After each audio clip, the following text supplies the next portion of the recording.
দুঃস্বপ্নময় দিন কাটাচ্ছে ইসরায়েল। গত কয়েকদিন ধরে লাগাতার হামলার শিকার হচ্ছে ইসরায়েলের গুরুত্বপূর্ণ সামরিক ঘাঁটি ও বিভিন্ন স্থাপনা। বৃহস্পতিবার দিনটিও তার ব্যতিক্রম ছিল না। এদিন ইরাকের ইসলামিক রেজিস্ট্যান্সের যোদ্ধারা অবরুদ্ধ গাজা উপত্যকায় ইহুদিবাদী ইসরায়েলের বর্বর আগ্রাসন ও গণহত্যার প্রতিবাদে অধিকৃত হাইফা বন্দর নগরীর গুরুত্বপূর্ণ স্থানে ড্রোন হামলা চালিয়েছে।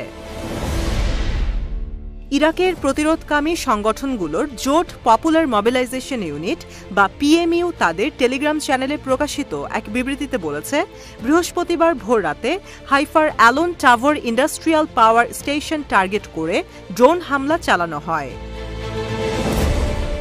বিবৃতিতে আরও বলা হয়েছে, গাজা উপত্যকায় দখলদার ইসরায়েল 10 মাসের বেশি সময় ধরে যে বর্বর আগ্রাসন ও গণহত্যা চালিয়ে আসছে তার প্রতিক্রিয়া হিসেবে এই অভিযান পরিচালনা করা হয়েছে।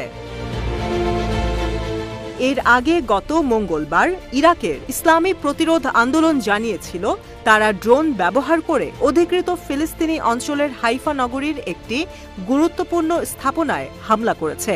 এছাড়া গত জুলাই মাসে ইরাকের প্রতিরোধ গোষ্ঠীটি গাজায় ফিলিস্তিনিদের সমর্থনে এবং ইসরায়েলের ক্রমাগত গণহত্যার প্রতিক্রিয়া হিসেবে দখলকৃত শহর হাদেরার ওরট রাবিন পাওয়ার প্ল্যান্টে ড্রোন হামলা চালায়।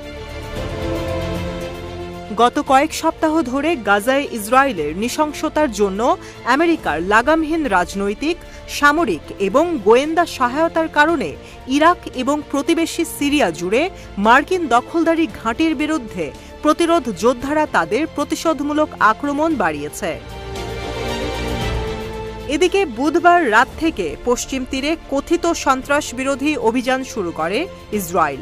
এদিন ইসরায়েলের এই আগ্রাসনে শিশুসহ অন্তত 18 ফিলিস্তিনি নিহত হয়। গত 20 বছরেরও বেশি সময়ের মধ্যে পশ্চিম তীরে এদিন সবচেয়ে বড় আগ্রাসন চালায় জায়নবাদী সেনারা। এজন্য জেনিন, তুলকারেম এবং তুবাসে শত শত সেনা মোতায়েন করা হয়। ইসরায়েলি বাহিনীর এমন হত্যাকাণ্ডের তীব্র নিন্দা জানিয়েছে জাতিসংঘ মহাসচিব অ্যান্টনিও গুতেরেস। একই সাথে বেসামরিক নাগরিকদের সুরক্ষা এবং তাদের নিরাপত্তা নিশ্চিত করার জন্য তেল আবিবের প্রতি আহ্বানও জানিয়েছে সে। 10 মাসেরও বেশি সময় ধরে চলা ইসরায়েলি বাহিনীর বোমা হামলায় ফিলিস্তিনের 10,000-এর বেশি বাড়ি ধ্বংসস্তূপে পরিণত হয়েছে। নিহতের সংখ্যা 40,000 ছাড়িয়ে গেছে, যার মধ্যে বেশিরভাগই নারী ও শিশু। গাজায় নেতানিয়াহু সরকারের নির্দেশে চালানো এমন বর্বরতাকে এখন আর সমর্থন দিতে পারছে না ইসরায়েলের বিরোধী দলগুলো। এর প্রেক্ষিতে নেতানিয়াহুকে ক্ষমতাচ্যুত করার ব্যাপারে সম্মত হয়েছে দলগুলোর নেতারা।